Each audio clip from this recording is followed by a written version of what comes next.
Hello and welcome back to Down the Track. The T20 World Cup Super 12s is upon us. In this episode, we're previewing the first game between Australia and South Africa.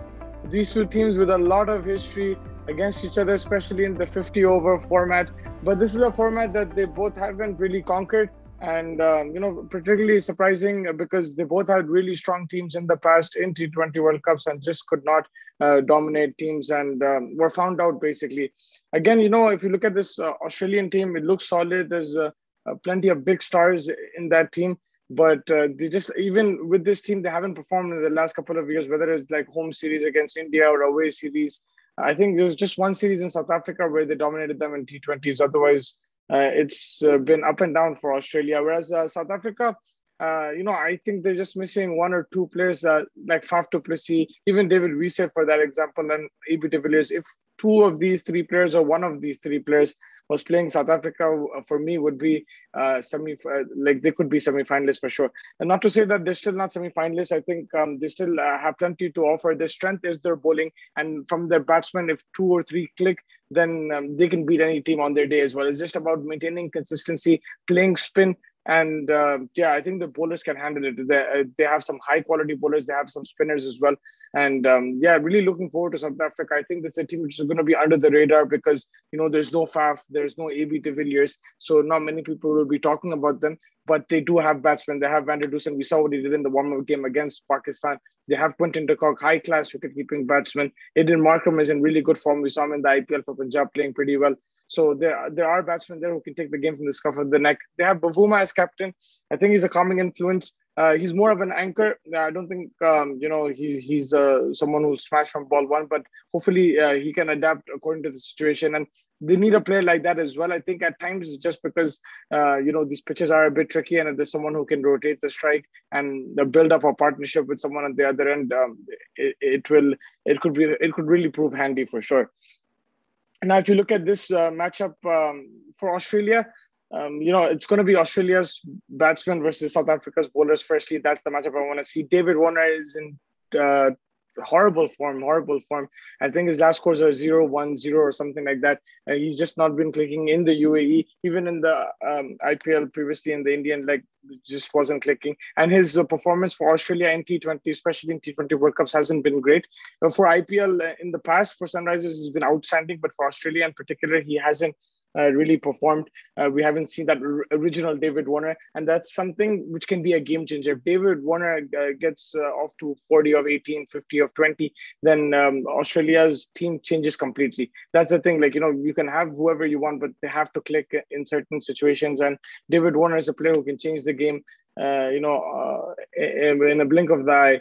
And his partner Finch also is not in the greatest of form. He's not been really performing. We saw him in 2019. He was in really solid form, especially in 50 overs. But right now, he's just not been performing. There's one guy who is in outstanding form his life, Glenn Maxwell. His matchup with Kagiso Rabada, that's going to be a fantastic battle. Now, Rabada has had the better of Maxwell in the recent past. Even if you go into that 2019 World Cup, he got him out there as well. So Rabada has an excellent history against Maxwell.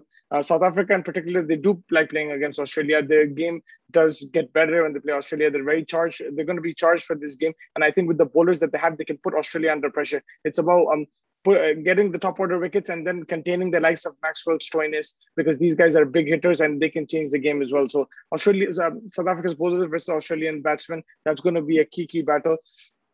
Another thing is Shamsi versus Maxwell. Maxwell is going to pull out that reverse sweep for sure. Can Shamsi get the better out of him? If Keshav Maharaj plays, how will he bowl to Maxwell?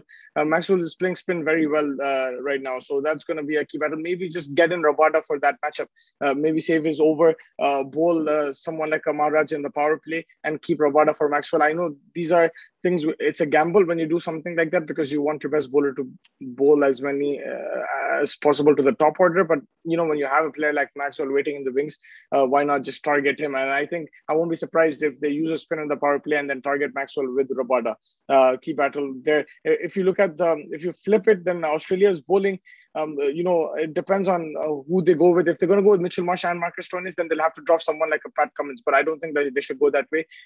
I personally would go with Stoinis over Marsh, even though Marsh has been in brilliant form. It's just like a risk that you need to take because in terms of bowling, you don't want to compromise, right? Of course, you have your medium pacers. Mitchell Marsh can bowl, Stoinis can bowl, but you need your out and out fast bowlers as well.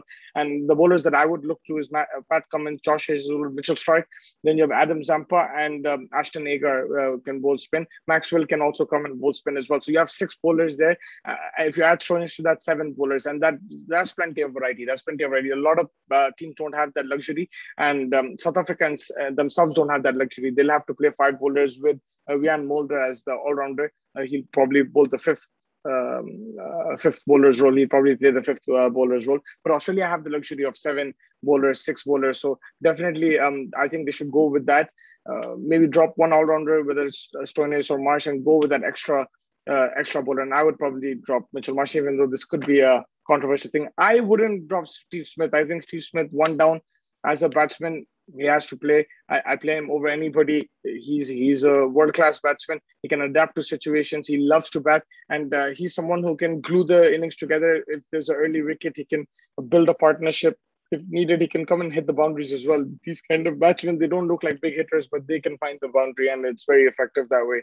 So, yeah, I would go with that. And with South Africa, they probably go with Quinton and Bavuma as their openers. That's the combination they'll probably go with. And then they have Aiden Markram, Van der Dusen, Miller and Hendrik Klaassen. That will be their middle order. They can float each other up, rotate in terms of that.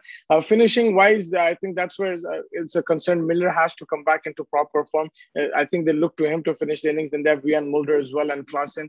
But that finishing role could be an issue. And I think someone from the top order needs to go big, especially against Australia in this situation. Someone like a Quinton de Kock, ideally, or a Van der Dusen, they need to make use of the power play and just score as many runs as possible. But then the finishing has been an issue for South Africa. So either that one batsman bats through, or you just hope that Miller finds some magic and smashes it. So I think that's the thing. Whereas if you look at Australia, they have finishers, they have Stoinis, they have Maxwell, Wade as well can finish if needed. So they have finishers. South Africa in need of a finisher, and Miller is the guy for me. But can he step up to the plate? That's the question. He has plenty of experience, so not denying that he can really he can smash it if needed. The players to watch out for from Australia, I'm going to go with David Warner. I think he is going to be the key. He will be the difference if Australia want to go far in this tournament. I think he has to step up.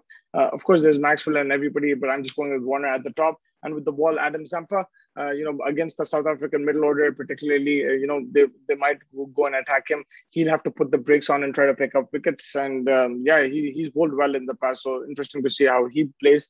For South Africa, I'm going to go with Quinton de Kock. I just think now he's in that senior category. Everyone's going to look to him. He's plenty of talent. And can he convert his starts as well? How will he approach? Will he trust his other batsmen, be more aggressive?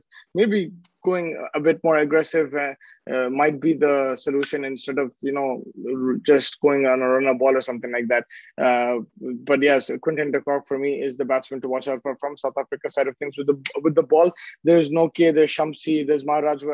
There's so many players, but I'm going to go with Rabada. I think Rabada is a world-class bowler, top 3 in this format, in any format. He's really good. His form will be important. In UAE, generally him and Nokia like bowling there. We've seen in the IPL, they're used to the pitches. They played there now for the last month. So him and Nokia will be key with the new ball, in the middle overs and the death overs. And we saw how Delhi used him in different parts. How does Bavuma use him? That will be key. Him and Nokia will have to be rotated in different times. And I think these 8 overs from those 2 fast bowlers will be key from South Africa's point of view. And if Rabada can be in red hot form, then it's going to be difficult to beat South Africa. Because I'll tell you something, like they might not have AB de Villiers or Faf, but when you have a bowling unit like that, and if they're all clicking, then it becomes difficult to stop. We saw that with KKR as well. They had only a couple of batsmen in form, but their bowlers were bowling like a unit. So if they can hunt and pack South Africa, they will make life difficult for Australia. Their history versus Australia in T20s is generally better and bilateral and stuff, but Australia, when they last played, I think, had the better of them. So anything can happen in this game. I'm like kind of sitting on the fence. I think Australia actually can do well in this tournament. It's just the main players need to step up. I consider them favorites from the group to qualify for the semis, even though there's West Indies there, England there. Along with England, they can qualify, but now it's a bit difficult because they're Bangladesh and Sri Lanka. So they'll have to start winning from game one. I'm going to be very interested to see how both teams approach this, but don't take South Africa lightly, because they beat Pakistan in the warm-up game. I know it was just a warm-up, but there were some good glimpses there. Australia favorite starting this game for me, probably 60-40, and a lot will rely on Maxwell, and from South Africa side of things, Rabada. I think these are the two key players. But yeah, that wraps it up. Thank you so much for joining this preview. We will have the other game preview as well coming out shortly. Make sure you like and subscribe, and thank you so much for joining me.